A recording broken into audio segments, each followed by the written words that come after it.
Assalamualaikum everyone. I hope that you all are fine, safe and indoors. Before watching this video, I request you all that please subscribe to this channel and turn on your notifications by clicking on that bell icon beside subscription button so you never miss any update from this channel. Thank you. So today we are going to start topic number 8.6 which is on your physics book page number 180. तो topic का name है latent heat of vaporisation. तो last topic जो हमने पढ़ा था वो था लेटेंट हीट ऑफ फ्यूजन और ये है लेटेंट हीट ऑफ वेपराइजेशन। यानी उसमें हमने वो वाली चीज़ देखी थी, वो वाली हीट देखी थी कि जब हमें उसमें फ्यूजन आई थी, यानी मुकम्मल तौर पे पानी में चेंज हो गई थी जब आइस, तो उस टाइम तक जो हमें हीट रिक्वायर्ड थी उसको देने के लिए आइस को दी थी, जितनी रिक्वायर्ड थी हीट दी थी। तो वो वाली जो अमाउंट ऑफ हीट है उसको क्या कहते हैं? Latent heat of fusion. ठीक है, तो अब वेपराइजेशन में वो चीज़ आ जाएगी, यानी लिक्विड में चेंज होने के बाद जब उसको फर्दर हीट अप किया जाता है लिक्विड को, तो वो जब गैस में चेंज होता है, यानी वाटर को हीट अप किया जाता है फर्दर जब, तो वो स्टीम में जब चेंज होता है, तो फिर स्टीम में चेंज करने के लिए उसको नेक्स्ट स्टेट में यानी चेंज करने के लिए हम लोगों को जो हीट रिक्वायर होगी उसको यानी नेक्स्ट स्टेट में चेंज करने के लिए वाटर को, तो उसको क्या कहेंगे? Latent heat of vaporization. यानी हमने 3 स्टेट्स पढ़ी थी, एक थी सॉलिड, एक थी लिक्विड, एक थी गैस। तो सॉलिड वाली में आइस क्यूब था एक हमारे पास, और चेंज ऑफ स्टेट में जो हमने पढ़ी थी डायग्राम, उसके बारे में मैं डिस्कस कर रही हूँ।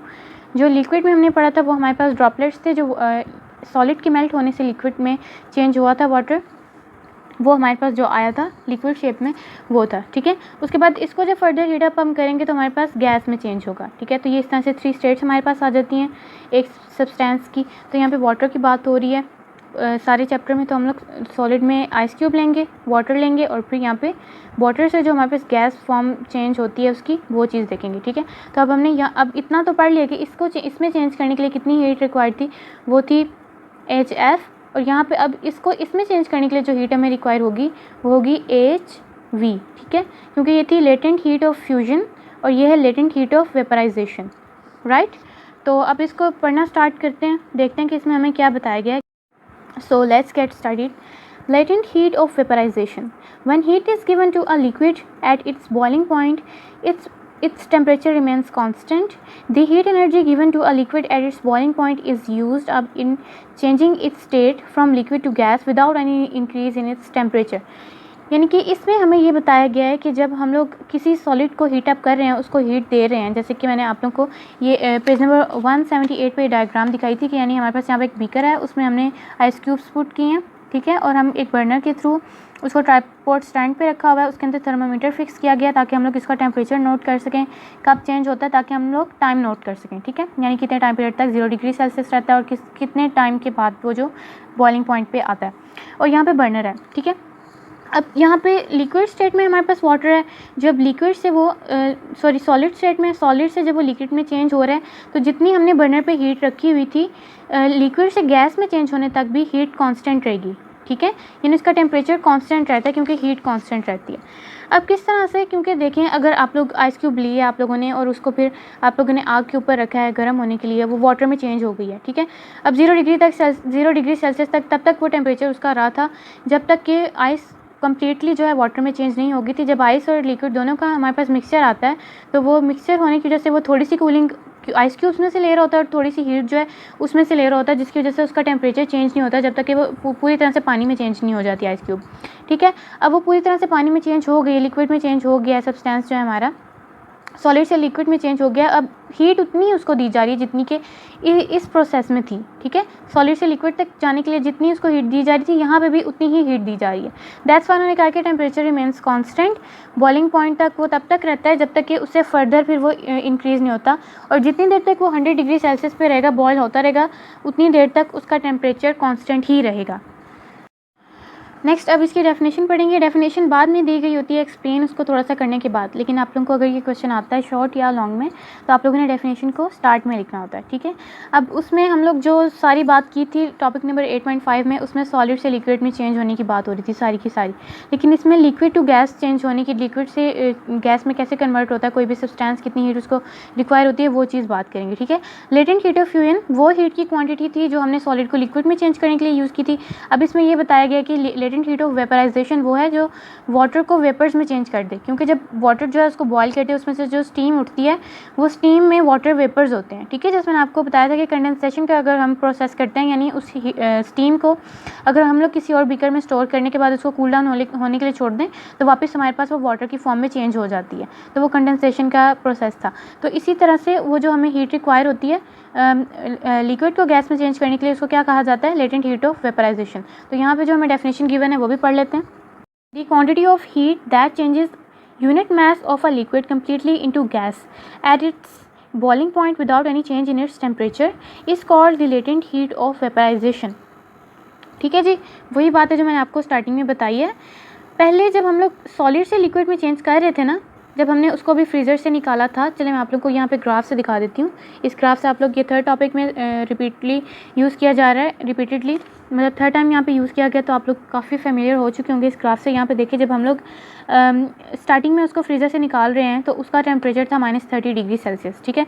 तो हमने उतनी ही हीट रखी है, उसी हीट पे ही वो 0 डिग्री सेल्सियस पे पहुंचा है उसका टेम्परेचर, और उतनी ही हीट हम लोग देते जा रहे हैं। हीट रिमेन्स कांस्टेंट, हीट में कोई चेंज नहीं आया, उतनी ही हीट पे वो 0 डिग्री सेल्सियस तक ही रहा है, ठीक है। टेम्परेचर उसका स्टेबल रहा है काफ़ी टाइम तक, जब तक कि वो पूरी तरह लिक्विड में नहीं चेंज हो गया, ठीक है। तो उतना ही टेम्परेचर था, तो वो बॉइलिंग पॉइंट उसका आ गया था। उतना ही टेम्परेचर होगा जब वो फर्दर इंक्रीज़ करेगा उसका boiling point.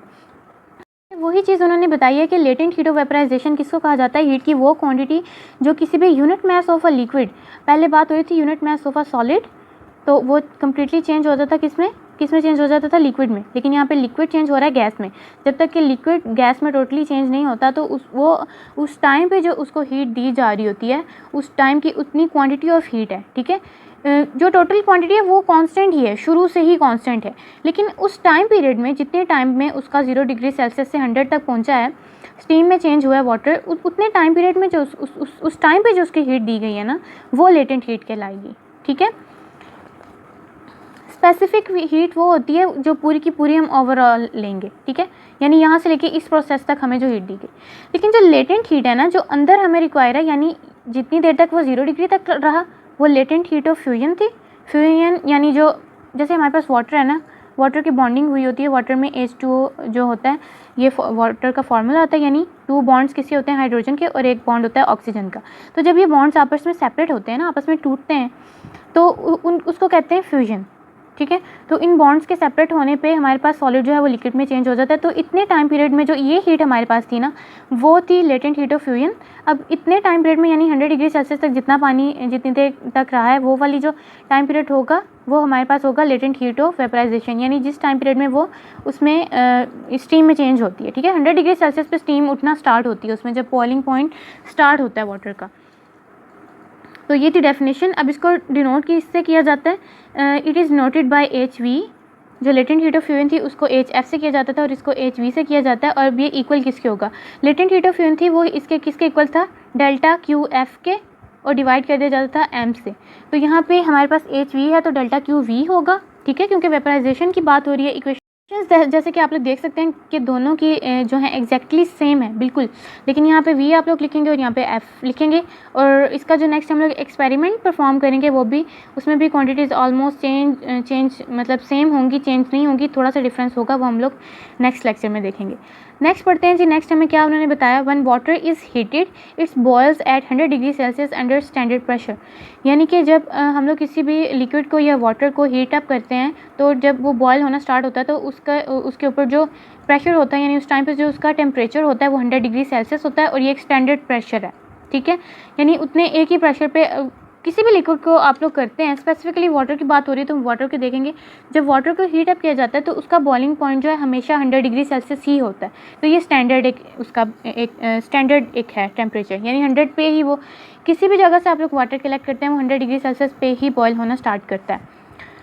Its temperature remains 100 degree Celsius until it is changed completely into steam.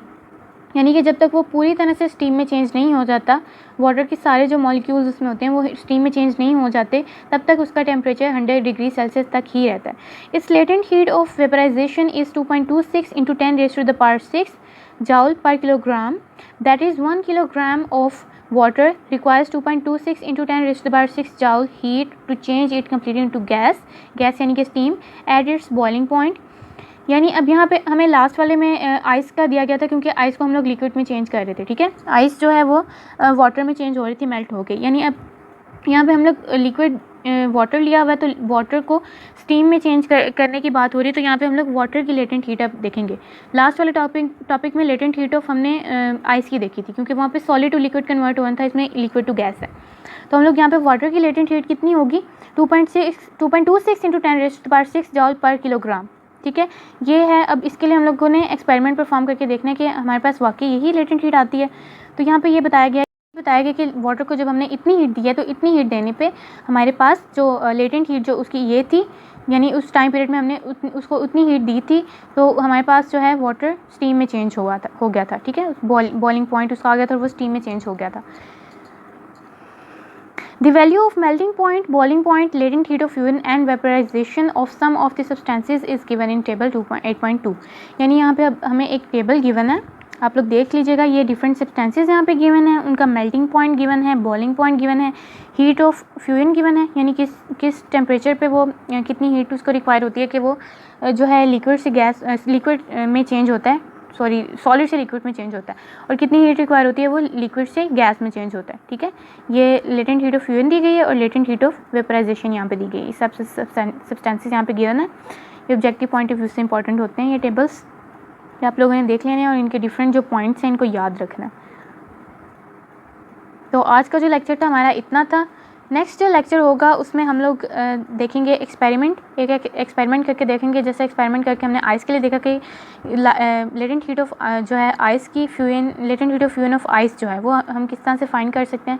और इसमें हम लोग देखेंगे latent heat of vaporization of water, यानी वाटर को जब हम लोगों ने स्टीम में चेंज करना होता है तो वो किस तरह से किया जाता है। I should fuck her in the Benz.